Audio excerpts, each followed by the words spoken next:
शिवराज सिंह चौहान मध्य प्रदेश के सबसे लंबे वक्त तक मुख्यमंत्री की कुर्सी संभालने वाले पहले मुख्यमंत्री हैं। चौथी बार राज्य की कमान संभाल रहे हैं, लेकिन लंबे चौड़े कार्यकाल में शिवराज सिंह का महामारी की शक्ल में सबसे बड़ी चुनौती से सामना हुआ। संक्रमण अब नियंत्रण में, कुछ जिलों में बढ़ा है मतलब कहीं कल 8 केस आए थे तो आज 12 आ गए। मुरैना, श्योपुर 2 जिले ऐसे निकले जहां पॉजिटिव केस बढ़े, तो उनकी भी हमने समीक्षा की है। तो हर एक चीज पे हम नजर रखे हुए हैं। करीब 7 करोड़ आबादी वाले राज्य में जनता को संक्रमण से सुरक्षित रखने की जिम्मेदारी इन्हीं के कंधों पर है। हालांकि कोरोना प्रबंधन और स्वास्थ्य तंत्र की जमीनी हकीकत ने विपक्ष को हमले का बड़ा मौका दे दिया। पूर्व मुख्यमंत्री कमलनाथ जो हैं, उन्होंने भी गंभीर आरोप लगाए कि 1 लाख से ज्यादा लोगों की मौत मध्य प्रदेश में कोरोना से हो चुकी है। सरकार आंकड़े नहीं बता रही। कमलनाथ जी से मैं पूछना चाहता हूं, कोरोना संक्रमण रोकने में सहयोग के लिए क्या किया? सरकार और सिस्टम को बखूबी समझने वाले शिवराज क्या दूसरी लहर के खतरे को भांपने में नाकाम रहे? अगर नहीं, तो कोरोना से युद्ध लड़ने की उनकी रणनीति आखिर क्या है? इसे समझने के लिए आज तक ने मुख्यमंत्री शिवराज सिंह के साथ एक दिन गुजारा, एक मिनट का हिसाब देखा, कोरोना काल में उनकी कार्यशैली की पूरी डिटेल जुटाई। मुख्यमंत्री निवास में हम पहुंच चुके हैं। शुरुआत कैसे होती है एक मुख्यमंत्री की कोरोना के इस काल में अपने दिन की, वो बताने के लिए हम आपको तस्वीरें दिखाते हैं। सबसे पहले जहां पर आप देखिए मुख्यमंत्री शिवराज सिंह चौहान अपने घर से बाहर निकल के फिलहाल जो लॉन है मुख्यमंत्री निवास में, वहां घूम के जो मंत्री हैं उनकी कैबिनेट के और जिन्हें जिलों का प्रभार दिया गया है कोरोना की स्थितियों को देखने के लिए, समझने के लिए, समीक्षा करने के लिए, उनसे लगातार बात कर रहे हैं, अफसरों से लगातार बात कर रहे हैं। और ऐसे ही दिन की शुरुआत होती है मुख्यमंत्री शिवराज सिंह चौहान की, जब वो रोजाना अपनी दैनिक दिनचर्या से पहले अफसरों से और मंत्रियों से इसी तरीके से मॉर्निंग वॉक के साथ साथ बात करते हुए वहां कोरोना की स्थितियों की समीक्षा करते हैं, उसकी जानकारी लेते हैं। तो ये दिन की शुरुआत है। इसके बाद आज हम पूरा दिन मुख्यमंत्री शिवराज सिंह चौहान के साथ रहने वाले हैं।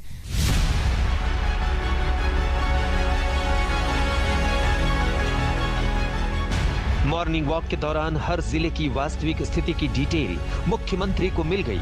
अफसरों और मंत्रियों से हुई वार्ता ने आज का एजेंडा तय कर दिया। सीएम दफ्तर ने संबंधित अफसरों को मुख्यमंत्री के निर्देश पर मीटिंग के लिए बुला लिया, यानी एक्शन शुरू हो गया। पहली मोबाइल मीटिंग के बाद शिवराज सिंह ने योगा किया। ये उनके दिनचर्या का अहम हिस्सा है। घर से निकलने से पहले आवास में बने मंदिर में पूजा की।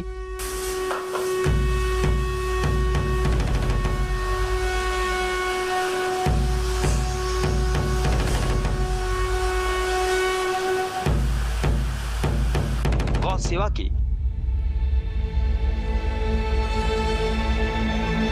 इस दौरान मुख्यमंत्री दफ्तर कार्यक्रम के हिसाब से तैयारियों में जुट गया, क्योंकि 2 जिलों का दौरा है, पहला सीहोर और दूसरा रायसेन।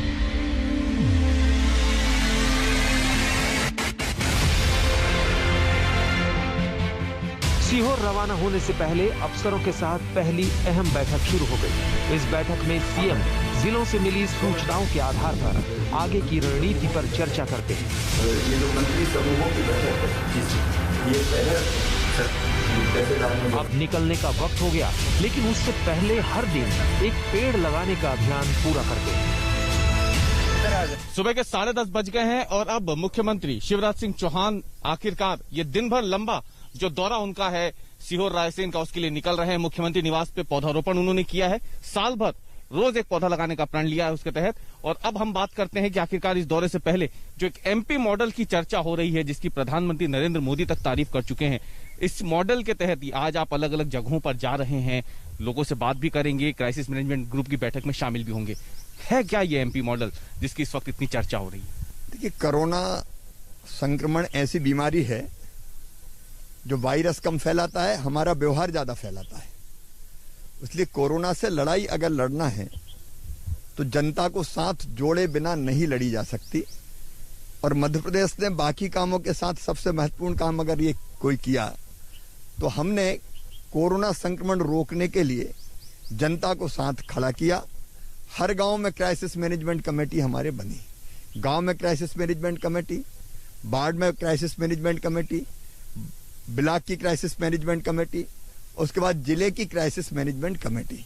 जिले की क्राइसिस मैनेजमेंट कमेटी में प्रभारी मंत्री के साथ साथ सांसद, विधायकगण, सामाजिक राजनीतिक दलों के कार्यकर्ता, स्वयंसेवी संगठन और प्रशासन के लोग, कलेक्टर, एसपी से लेकर पूरा प्रशासन होता है।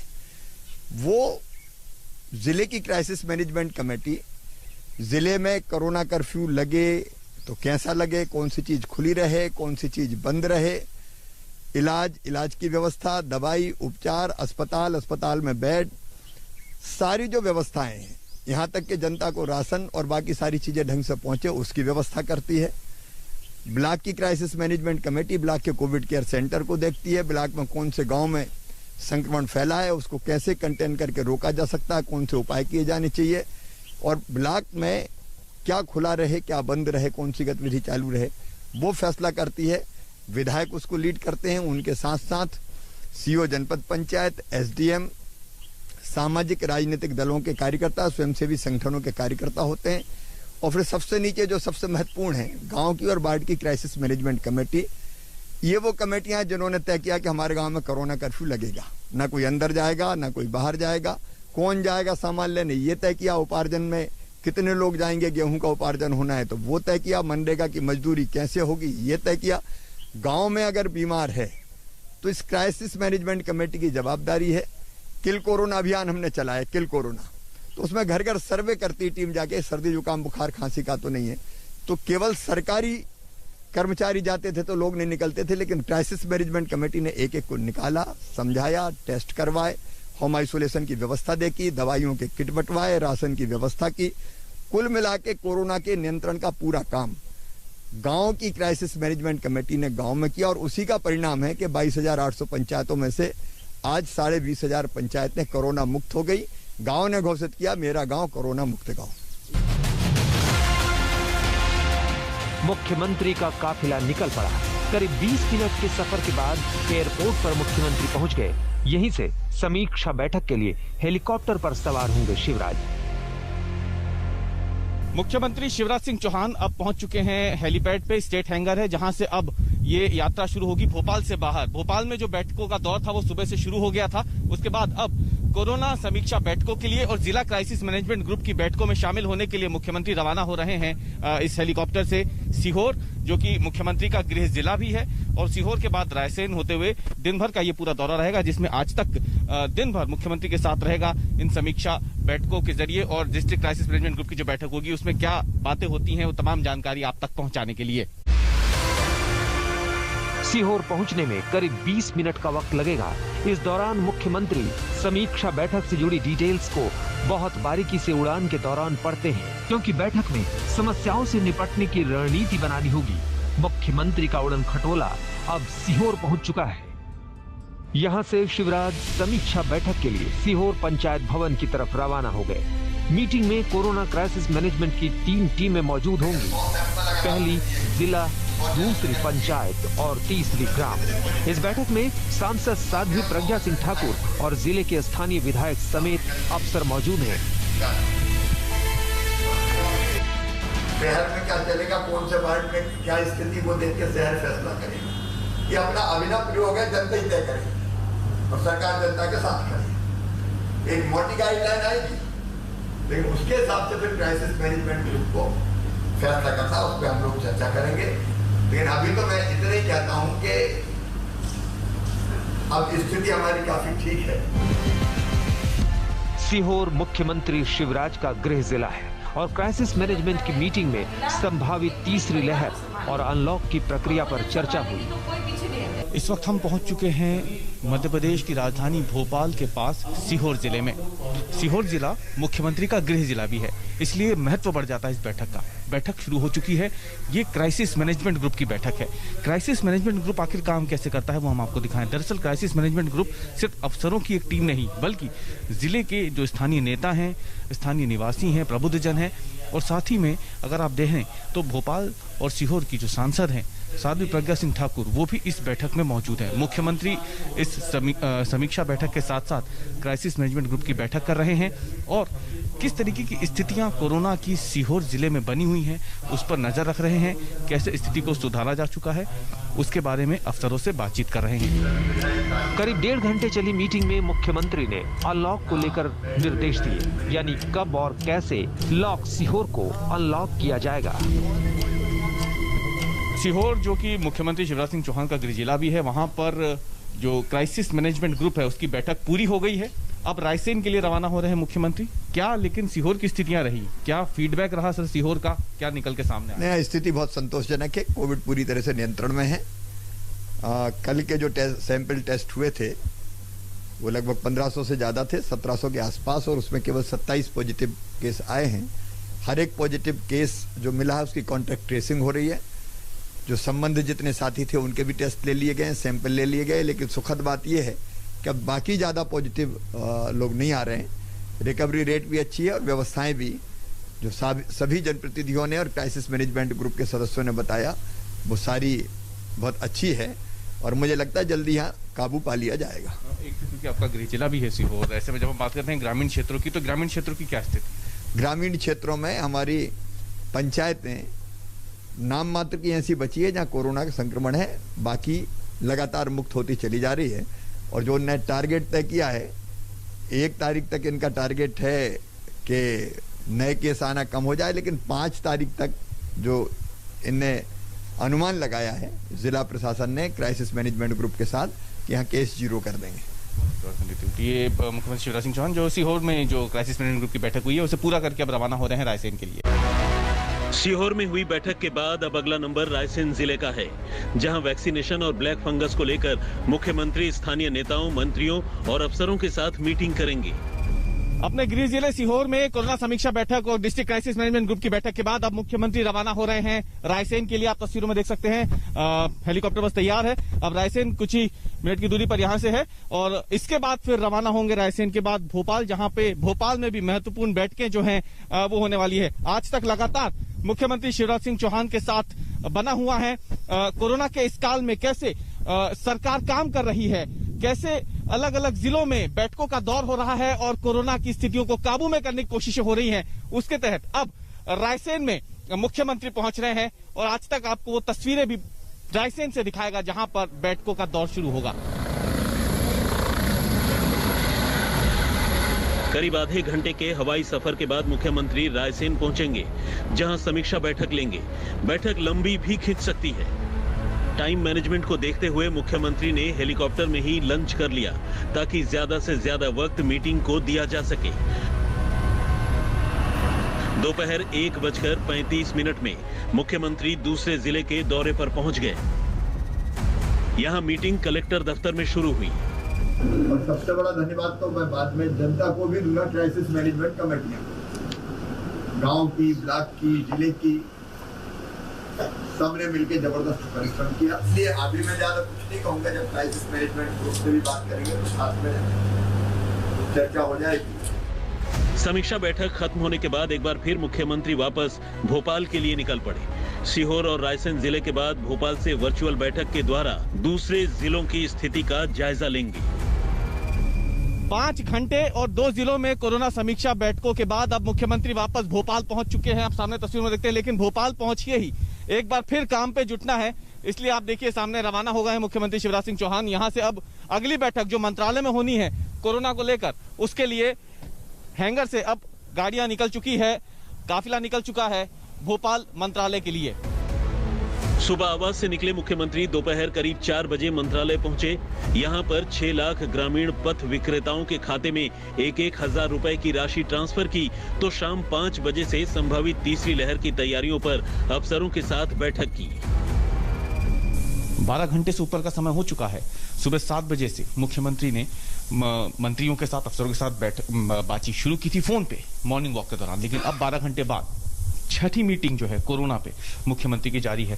सीहोर रायसेन के दौरे के बाद मंत्रालय में बैठकों का ये दौर जारी है और 12 घंटे के बाद शाम की ये तस्वीर है जो आप देख रहे हैं। 7:30 बजे का समय हो चुका है।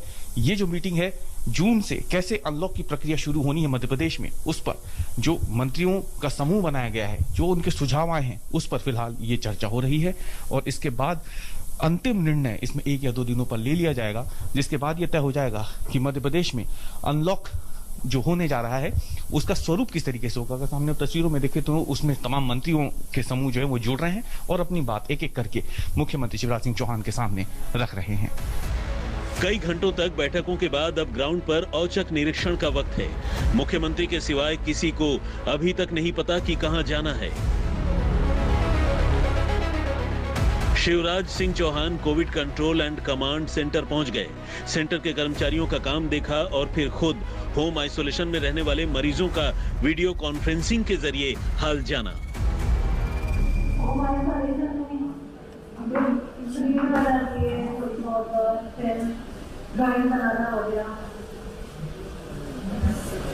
पढ़ भी रहे हैं, किताबें भी पढ़ रहे हैं। नहीं, किताबें भी पढ़ रहे हैं। मैराथन बैठकों के बाद मुख्यमंत्री शिवराज सिंह चौहान अब पहुंचे हैं भोपाल के स्मार्ट सिटी ऑफिस। ये दरअसल एक राज्य स्तरीय कमांड कंट्रोल रूम है कोरोना के लिए। यहाँ से उन मरीजों पर नजर रखी जाती है जो होम आइसोलेशन पे है, उनसे लगातार बात की जाती है, फीडबैक लिया जाता है कि क्या उन्हें कोई फायदा हो रहा है नहीं। अगर कोई लक्षण उन्हें गंभीर होते हैं तो उन्हें अस्पताल भेजा जाता है और इसका जायजा लेने अब मुख्यमंत्री शिवराज सिंह चौहान खुद पहुंचे हैं। लगातार 14 घंटे से ज्यादा का वक्त हो गया है जब आज तक मुख्यमंत्री के साथ मौजूद रहा है इस पूरे दिन, और अब दिन के खात्मे के समय मुख्यमंत्री पहुंचे हैं कमांड कंट्रोल रूम में, जहां वो होम आइसोलेशन में जो मरीज हैं जो अपने घर पर रहकर ही कोरोना का इलाज करवा रहे हैं उनसे बात कर रहे हैं। आप देखिए सामने तस्वीरों में ये वो शख्स है जो होम आइसोलेशन में कोरोना का इलाज करवा रहा है और उनसे मुख्यमंत्री सीधी बात कर रहे हैं। उनसे लगातार पूछ रहे हैं कि उनकी देखरेख हो रही है या नहीं, उनकी बातचीत ठीक हो रही है या नहीं। तमाम जानकारी वो होम आइसोलेशन में जो मरीज हैं उनसे ले रहे हैं। निरीक्षण के बाद कोविड कमांड सेंटर में मुख्यमंत्री ने प्रशासन के साथ मीटिंग की। डीएम, आईजी और डीआईजी भी बैठक में मौजूद रहे। 1 घंटे तक बैठक चली। उसके बाद मुख्यमंत्री अपने आवास पर पहुंच गए। रियल टाइम पर अपने मुख्यमंत्री के 14 घंटे का पूरा हिसाब देखा। देर रात एक और बैठक के बाद मुख्यमंत्री डिनर करेंगे और रात करीब 1 बजे सोने जाएंगे। इस पूरे दिन भर आज तक मुख्यमंत्री शिवराज सिंह चौहान के साथ रहा। अब वो अपने घर पहुंच चुके हैं, दिन समाप्ति की है।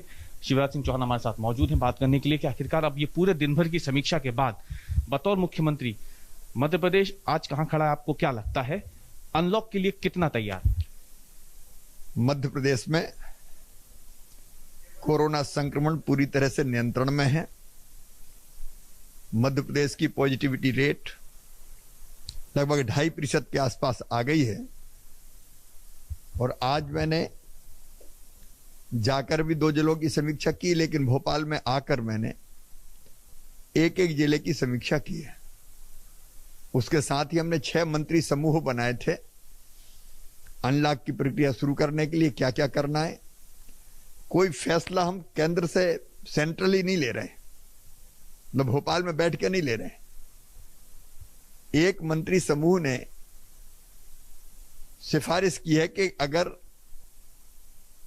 जनता कर्फ्यू हटाया जाए तो क्या क्या करना है, लेकिन ये हम नहीं करेंगे। हमारे जिले की क्राइसिस मैनेजमेंट कमेटी, ब्लॉक की क्राइसिस मैनेजमेंट कमेटी और गांव की और वार्ड की क्राइसिस मैनेजमेंट कमेटी के पास ये प्रस्ताव भेजे जाएंगे। वो वहां विचार करेंगे और अपने गांव, अपने वार्ड और अपने शहर के हिसाब से वो फैसला लेंगे कि कौन सी चीज अभी चालू रखनी चाहिए, कौन सी चीज अभी बंद रहना चाहिए, ताकि कोरोना का संक्रमण बढ़ ना पाए। कोरोना एप्रोप्रिएट बिहेवियर के लिए जो कमेटी बनी थी वो उसने अपनी सिफारिशें की है। आने वाली लहर और कितनी बड़ी हो सकती है इसके बारे में विस्तार से चर्चा की है। उसके हिसाब से हमको व्यवस्थाएं कौन कौन सी करनी होगी। अस्पताल में बिस्तर, आईसीयू बेड, ऑक्सीजन बेड, बच्चों के वार्ड, उन पर हम लोगों ने विस्तार से चर्चा की। एमपी मॉडल की बात हो रही है तो मुख्यमंत्री जी कांग्रेस ये आरोप लगा रही है कि सरकार मौतों के आंकड़े क्यों छुपा रही है अगर एमपी मॉडल पे इतना ही गर्व है। पूर्व मुख्यमंत्री कमलनाथ जो हैं उन्होंने भी गंभीर आरोप लगाया कि 1 लाख से ज्यादा लोगों की मौत मध्य प्रदेश में कोरोना से हो चुकी है, सरकार आंकड़े नहीं बता रही। कमलनाथ जी से मैं पूछना चाहता हूं, कोरोना संक्रमण रोकने में सहयोग के लिए क्या किया? केवल मौत हो गई, एक भी मृत्यु दुर्भाग्यशाली है, दुर्भाग्यपूर्ण है, लेकिन उस पे आनंद मना रहे हैं और जगह जगह वो मौत को कैसे भुनाएं इस प्रयास में लगे हुए हैं। मुझे लग रहा है कि सत्ता से बाहर होने के कारण उनका मानसिक संतुलन बिगड़ सा गया है। 2 ऐसी योजनाएं हैं मुख्यमंत्री जी जो मध्य प्रदेश में सबसे पहले शुरू हुई, मुख्यमंत्री बाल कल्याण योजना, कोविड बाल कल्याण योजना, मुख्यमंत्री कोविड अनुकंपा नियुक्ति योजना। इसको देखने के बाद देश के अन्य राज्यों ने भी इस पे फैसला लिया है। फिर जो बच्चे अनाथ हो गए, जिनके माता पिता दोनों नहीं हैं, या तो एक पहले से नहीं था, एक अभी चला गया कोरोना काल में, ऐसे बच्चों के कल्याण के लिए, क्योंकि वो अनाथ नहीं हो सकते, हमारे रहते हुए वो प्रदेश के बच्चे कैसे अनाथ हो सकते हैं, उनके लिए भी हमने योजना बनाई। शासकीय कर्मचारी अगर काम करते करते कर्तव्य का निर्वाह करते अगर चले गए, तो कोई भी शासकीय कर्मचारी हो, वो नियमित हो, वो दैनिक वेतन भोगी हो, वो कलेक्टर रेट पर रखा गया हो, वो कॉन्ट्रैक्ट पर रखा गया हो, आंगनबाड़ी आशा कार्यकर्ता जैसा हो, तो हमने तत्काल फास्ट ट्रैक पे अनुकंपा नियुक्ति देने का फैसला किया और उसके साथ ही साथ उसके परिवार को अनुग्रह राशि देने का फैसला किया। बहुत बहुत बात करने के लिए ये थे मध्य प्रदेश के मुख्यमंत्री शिवराज सिंह चौहान। 14 घंटे तक आज दिन भर मुख्यमंत्री शिवराज सिंह चौहान के साथ रहा। कैसे कोरोना के इस काल में सरकार चल रही है, काम कर रही है, कैसे कोरोना की समीक्षा हो रही है, क्या स्थिति है मध्य प्रदेश की, उसकी जानकारी आज मुख्यमंत्री ने अलग अलग जिलों में जाकर के ली, भोपाल में आकर समीक्षा बैठक की। और अब दिन भर के इस सफर को यहीं पे हम विराम देते हैं। मुख्यमंत्री अगर आप देखें अब आराम करने के लिए अपने घर की ओर जा चुके हैं। कुल मिलाकर के देखा जाए तो मध्य प्रदेश में कोरोना की जो दूसरी लहर बुरी तरीके से तांडव मचा के गई है, तीसरी लहर अब ऐसा ना कर पाए, इसकी तैयारियों में सरकार लग चुकी है। और इसके साथ ही हम अपने इस खास पेशकश को यहीं विराम देते हैं। कैमरामैन इरशाद खान के साथ रवीशपाल सिंह, भोपाल आज। नमस्कार, आप देख रहे हैं स्पेशल रिपोर्ट न्यूज रूम से, आपके साथ मैं हूं अंजना ओम कश्यप। देश अनलॉक हो रहा है, लेकिन इस अनलॉक के साथ साथ कोरोना का खौफ भी फैला हुआ है। इसीलिए तमाम सरकारें छूट तो दे रही हैं, लेकिन ये वो वक्त है कि सावधानी घटी और हटने के साथ ही दुर्घटना घटी।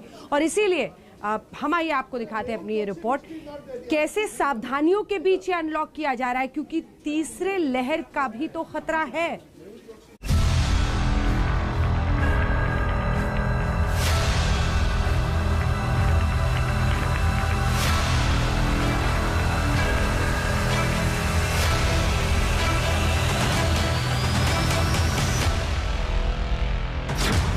कोरोना का भयंकर काल गुजर रहा है और धीरे धीरे देश अनलॉक की तरफ बढ़ रहा है।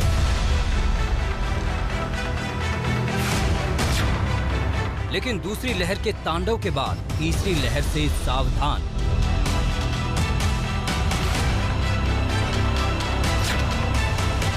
जहां जहां अनलॉक हो रहा है, वहां वहां सतर्कता बेहद जरूरी है।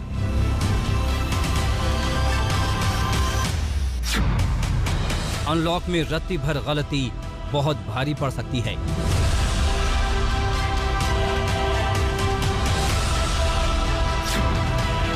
देश में कहां-कहां अनलॉक और कहां-कहां बढ़ा लॉकडाउन। अनलॉक के लिए WHO की गाइडलाइंस क्या हैं?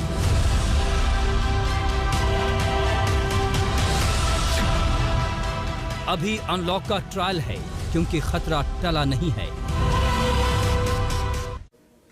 आज दिल्ली भी अनलॉक हो गई। कंस्ट्रक्शन साइट्स, फैक्ट्रियां खोली गई ताकि मजदूरों को रोजी रोटी की दिक्कत नहीं हो। लेकिन इसका यह अर्थ नहीं है कि पूरी दिल्ली खुल गई है। सावधानियों के बीच ही कुछ हिस्सों को खोला गया है। 42 दिन बाद जब दिल्ली खुली, नजारा देखिए।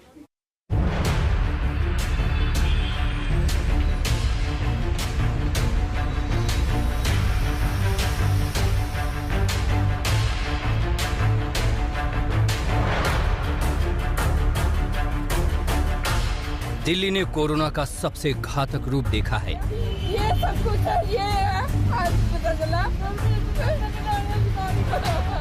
रोते बिलखते तड़पते लोगों को देखा है।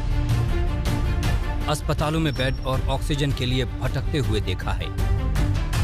कोरोना की दूसरी लहर ने दिल्ली को बहुत तड़पाया है। 43 दिनों के बाद दिल्ली में कोरोना का खौफ थोड़ा कम हुआ है और दिल्ली धीरे धीरे खुल रही है, अनलॉक हो रही है। लेकिन एक चेतावनी के साथ, अगर दिल्ली में कोरोना बढ़ा तो फिर से लॉकडाउन होगा। धीरे धीरे लॉकडाउन खोलने की प्रक्रिया जारी रखेंगे, बशर्ते कोरोना फिर से बढ़ने ना लगे। अगर बीच में ऐसा लगता है कि कोरोना बढ़ने लग गया तो फिर हमें एक्टिविटीज़ खोलने की प्रक्रिया को भी रोकना पड़ेगा कि सारे मिलके अगर कोविड की एहतियात बरतेंगे तभी दिल्ली के अंदर 2 और इकोनॉमिक एक्टिविटीज़ लॉकडाउन खुलना चालू होगा। अगर कोरोना फिर से बढ़ने लग गया, हमारे पास कोई चारा नहीं बचेगा फिर से लॉकडाउन लगाने के लिए। हम नहीं चाहते लॉकडाउन लगाना, हम लॉकडाउन के पक्ष में बिल्कुल नहीं हैं। दिल्ली में 31 मई से अनलॉक का पहला चरण शुरू हुआ है। शुरुआत में फैक्ट्रियों और कंस्ट्रक्शन वर्क को ही खोलने की अनुमति मिली है, लेकिन जैसे ही दिल्ली अनलॉक हुई, सड़कों पर जाम लग गया। दिल्ली में अनलॉक की शुरुआत हुई है और पहले ही दिन आईटीओ, जो सबसे भीड़ भाड़ वाला चौराहा है, वहाँ आप ट्रैफिक की स्थिति देख सकते हैं कि किस तरीके से ट्रैफिक वस्तु जाम है। क्या आज अनलॉक हुआ इसलिए लगता है जाम है? ज़्यादा ट्रैफिक मिल रहा है। तो ये स्थिति है, आपको जहाँ भी नज़र आप ले जाएंगे हर जगह आपको इस तरीके से ही ट्रैफिक दिखेगा। क्या इस तरीके का ट्रैफिक पहले भी होता था या आज ही पहली दफ़ा है? पहली दफ़ा। तो अनलॉक के बाद इसका लगता है अनलॉक का असर है। हाँ, आज पहला दिन है। तो क्या ये स्थिति यहाँ पर बनी हुई है कि जहाँ तक हम नज़र आपको दौड़ाएं, जहाँ भी दिखाएं, जहाँ भी हमारी कैमरे की नज़र जाएगी, हर जगह गाड़ियाँ ही गाड़ियाँ नज़र आएंगी। आपको बताएं कि इस तरीके से ऐसा नहीं है कि तमाम एक्टिविटी शुरू कर दी गई है, सिर्फ अभी निर्माण और औद्योगिक गतिविधियाँ ही शुरू की गई हैं, लेकिन फिर भी रोजाना की तरह जो यहाँ ट्रैफिक है वो जाम दिखाई पड़ रहा है। और कोरोना के लिए भीड़ लगाना ही सबसे बड़ी भूल है, क्योंकि कोरोना से बचना है तो 2 गज की दूरी और मास्क बहुत जरूरी है। अब आपको ये भी बता दें कि दिल्ली अनलॉक होनी क्यों शुरू हुई, तो आपके लिए ये जानना बेहद जरूरी है। विश्व स्वास्थ्य संगठन यानी WHO की गाइडलाइंस है कि जहां कोरोना वायरस के टेस्ट को लेकर पॉजिटिविटी रेट 5% से कम है, वहां लॉकडाउन की पाबंदियों में ढील दी जा सकती है। तो हम आपको बता दें कि दिल्ली में पॉजिटिविटी रेट में लगातार गिरावट देखी जा रही है। 22 अप्रैल को दिल्ली में कोरोना पॉजिटिविटी रेट 36% पहुंच गया था, जो घटकर 1.25% पर आ गया है। राजधानी में कोविड-19 के सक्रिय मरीजों की संख्या घटकर 12,100 हो गई है। लेकिन एक बड़ी पुरानी कहावत है कि दूध का जला छाछ को भी फूंक फूंक कर पीता है। लिहाजा दिल्ली अनलॉक की प्रक्रिया भी सतर्कता के साथ की जा रही है। अनलॉक की प्रक्रिया के पहले हफ्ते में फैक्ट्री और कंस्ट्रक्शन वर्क ही खुले हैं। 1.5 महीने के लॉकडाउन के बाद राजधानी दिल्ली आज से अनलॉक होना शुरू हो चुकी है। तमाम कंस्ट्रक्शन साइट्स पर मजदूरों के आने का सिलसिला भी शुरू हो गया है। इस वक्त हम मौजूद हैं प्रीत विहार इलाके में। 1.5 महीने का लॉकडाउन एक बड़ी राहत, कंस्ट्रक्शन साइट्स जो हैं वो अब शुरू हो गई हैं। कितनी राहत मानते हैं? सर देखो, राहत तो है, देखो काम शुरू हुआ है, बहुत बड़ी बात है, लेकिन जब तक दुकानें नहीं खुलेंगी तब तक राहत, पूर्ण रूप से राहत तभी मिल पाएगी जब दुकानें खुलेंगी। क्यों? दुकानें कौन सी? क्या आपको किस चीज़ की दिक्कतें जो हैं वो? सिर्फ जो कंस्ट्रक्शन से रिलेटेड शॉप से खुल जाए, बेशक एक शॉर्ट पीरियड में, एक कम टाइम में भी खुल जाए तो उससे भी राहत मिलेगी। रॉ मटेरियल मिल जाएगा? जी जी, रॉ मटेरियल। और सुबह से ही जब तमाम ठेकेदार और मजदूर भी पहुंचना शुरू हुए हैं, ये बताइए कि राहत मानते हैं? काम धंधा शुरू हो चुका है, 1.5 महीने बाद लेबर को भी पूरा मैनेज करना पड़ रहा था, कितनी राहत? सर राहत तो मिली है, लेकिन दुकान नहीं खुली है तो माल ही नहीं आ पा रहा, तो काम कहाँ से होगा? निर्माण कार्य तो हो नहीं पाएगा, आगे वही हाल रहेगा। जब माल आएगा, कोई पत्थर आएगा, सीमेंट आएगा, मटेरियल आएगा, जब भी तो कोई कार्य हो पाएगा निर्माण कार्य। इसे दुकान खुलना जरूरी है।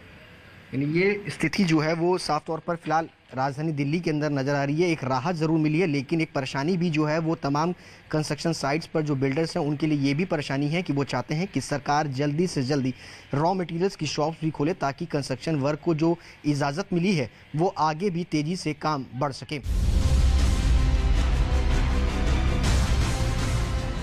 बाजार और दुकानें नहीं खुलने से कंस्ट्रक्शन में भी दिक्कतें आ रही हैं, लेकिन सरकार रत्ती भर भी जोखिम नहीं लेना चाहती है।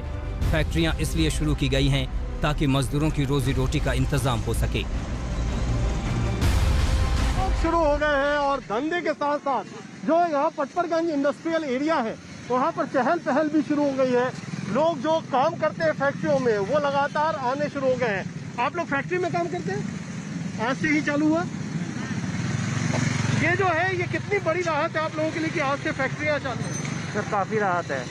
सैलरी वैलरी कटने की जो नौबत आने वाली थी वो नहीं आएगी अब। वो नहीं आएगी। आप लोगों के लिए भी राहत है? हाँ राहत है। आप लोग कहाँ चले गए? यहीं पे थे दिल्ली में? अब आप नहीं कि यहाँ तो बैठे थे घर में। घर में बैठे थे? हाँ जी। तो अब राहत है कि अब कम से कम पैसा आएगा? आज से आया हूँ, काम पर जा रहा हूँ।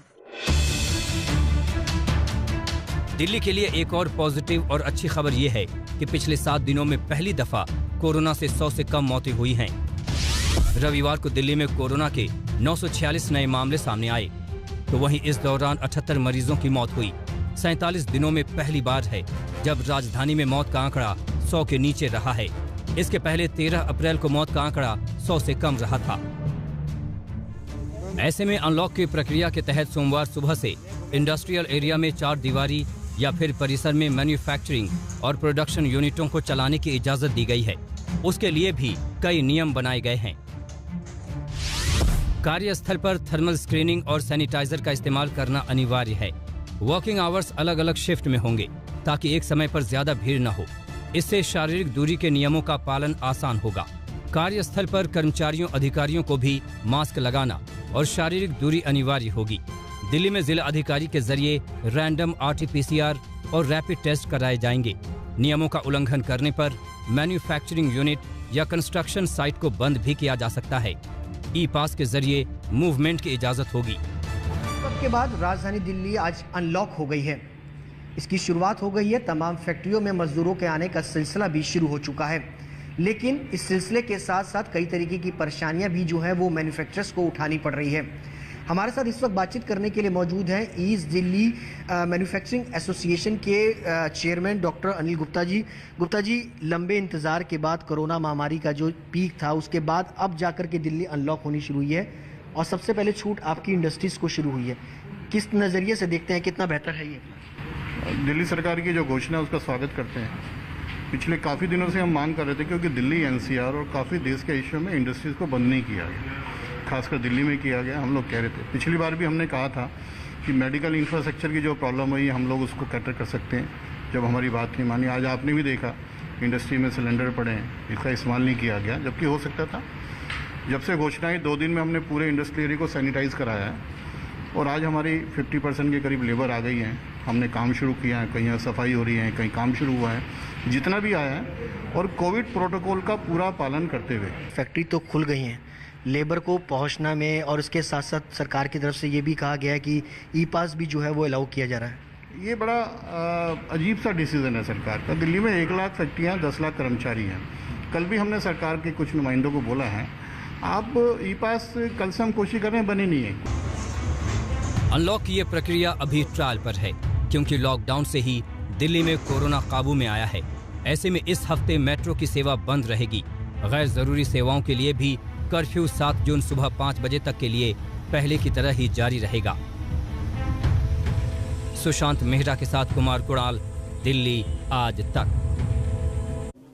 कोरोना की इस दूसरी लहर में कई जगहों पर लॉकडाउन की तस्वीरें हम दिखा रहे हैं आपको। लॉकडाउन के बाद अनलॉक की प्रक्रिया की शुरुआत हो रही है, लेकिन कई लोगों ने रोजगार खोया है, कई लोगों की नौकरियां चली गई हैं। मध्य प्रदेश के भोपाल में एक पिता की नौकरी गई तो अब बाप बेटे साइकिल पर मास्क बेच रहे हैं। यूपी के भी कई शहरों में धीरे धीरे 20 शहर जहां पर अनलॉक की प्रक्रिया शुरू हो रही है। आइए यूपी MP की रिपोर्ट आपको दिखाते हैं। अनलॉक की प्रक्रिया जरूर शुरू हुई है, लेकिन लोगों के मन में अभी भी डर है। मध्य प्रदेश में लॉकडाउन ने छीना रोजगार। एक तो कोरोना ने मारा, ऊपर से लॉकडाउन ने मारा। जी हाँ, कोरोना के भयंकर काल में न जाने कितने परिवार मुसीबतों के दौर से गुजर रहे हैं। लॉकडाउन लगाना सरकार की मजबूरी थी, लेकिन इसी लॉकडाउन ने कई लोगों का रोजगार भी छीन लिया। ये है सनी, भोपाल की सड़कों पर साइकिल पर मास्क की दुकान लगाए हैं। पिता की नौकरी गई तो सनी को साइकिल पर मास्क बेचने के लिए उतरना पड़ा। मध्य प्रदेश में करीब 1 महीने से लागू कोरोना कर्फ्यू ने काफी हद तक संक्रमण को तो काबू में कर लिया, लेकिन इस कोरोना कर्फ्यू का दूसरा पहलू यह है कि कई लोगों की आजीविका पर भी इसका गहरा असर पड़ गया है। हम भोपाल में इस वक्त मौजूद हैं और भोपाल में रहने वाले भूपेंद्र यादव जो एक रेस्टोरेंट में काम करते थे, वो नौकरी से हाथ धो बैठते हैं क्योंकि लॉकडाउन में रेस्टोरेंट बंद हो गया। प्रतिबंधित था वहां पे लोगों का जाना। जाहिर सी बात है कि जब रेस्टोरेंट ही बंद हो तो उसमें काम करने वालों को पगार कैसे मिलती, और यही वजह है कि भूपेंद्र और उनके बेटे अब भोपाल की सड़कों पर यूं रोजाना साइकिल पर मास्क बेचते हैं। कैसे ये विचार मन में आया, क्योंकि पापा तो रेस्टोरेंट में काम करते थे, हुआ क्या था? सर कि जैसे लॉकडाउन लगा तो पापा जी का रेस्टोरेंट बंद देगा, घर में थोड़ी बहुत प्रॉब्लम आने लगी। इस चक्कर में पापा जी बोलते हैं कि अब तो क्या करें, लॉकडाउन लग गया और काम धंधा तो बंद हो जाएगा, घर की स्थिति बदलने लगी, बेकार होने लगी। तो पापा जी बोलते हैं कि इससे अच्छा अपन मास्क की दुकान खोल लेते, और कुछ तो कर नहीं सकते इस लॉकडाउन में। हम आपको बता दें कि लॉकडाउन से पहले सनी के पिता भूपेंद्र एक रेस्टोरेंट में काम करते थे, लेकिन रेस्टोरेंट बंद हुआ तो नौकरी भी चली गई। अब भूपेंद्र भी भोपाल में सड़क पर मास्क बेच रहे हैं। पिछले साल भी अपन परेशान रहे तो इधर उधर से कर्ज लेके अपन ने घर का खर्चा चलाता रहा। अब इसके बाद इस साल तो कोई देने का, पिछले साल का अपन दे ही नहीं पाए, तो इस साल कोई देने को तैयार ही नहीं। तो अब ये नौकरी वोकरी सब कुछ छूट गई थी, तो क्या करें, मजबूरी थी, तो अपन ने मास्क की दुकान लगाया जिससे अपना खर्चा पानी चले। एक कर्ज मांगने वाले क्या कर रहे हैं? कर्ज मांगने वाले बोलते भाई थोड़ा थोड़ा करके दो, कैसे करके दो, हम भी परेशान हैं। अब ठीक है, लिया हूँ तो देना तो है। अब वो थोड़ी देख रहे हैं कि हमसे ज़्यादा ये परेशान है। अपन ने जब तक होटल में नौकरी करता रहा तो ठीक था, अब जब छूट गया सब तो क्या करें। अब मध्य प्रदेश में 1 जून से अनलॉक की प्रक्रिया शुरू हो रही है। सरकार ने अनलॉक की राज्य स्तरीय गाइडलाइन सभी जिलों की क्राइसिस मैनेजमेंट समूह को भेज दी है।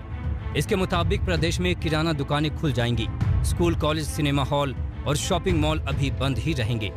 पहर शनिवार रात 10 बजे से सोमवार सुबह 6 बजे तक कर्फ्यू रहेगा। 1 महीने तक लॉकडाउन के दायरे में रहने के बाद मध्य प्रदेश अब अनलॉक होने जा रहा है। 1 जून की सुबह से मध्य प्रदेश में अनलॉक की प्रक्रिया शुरू हो जाएगी। इस बार ध्यान रखा गया है कि जिन जगहों पर पॉजिटिविटी रेट 5% से ज्यादा है वहां पर बाजार 6 बजे बंद हो जाए, जबकि जिन जगहों पर पॉजिटिविटी रेट 5% से नीचे पहुंच चुका है वहां पर जनजीवन सामान्य हो जाएगा और समय के अनुसार दुकानें बंद और खुल सकेंगी। लेकिन इन सब के बावजूद संक्रमण की रफ्तार एकदम से दोबारा ना बढ़ जाए, इसीलिए फिलहाल वीकेंड लॉकडाउन को जारी रखने का निर्देश भी सरकार की तरफ से दिया गया है। उत्तर प्रदेश अनलॉक की ओर बढ़ गया।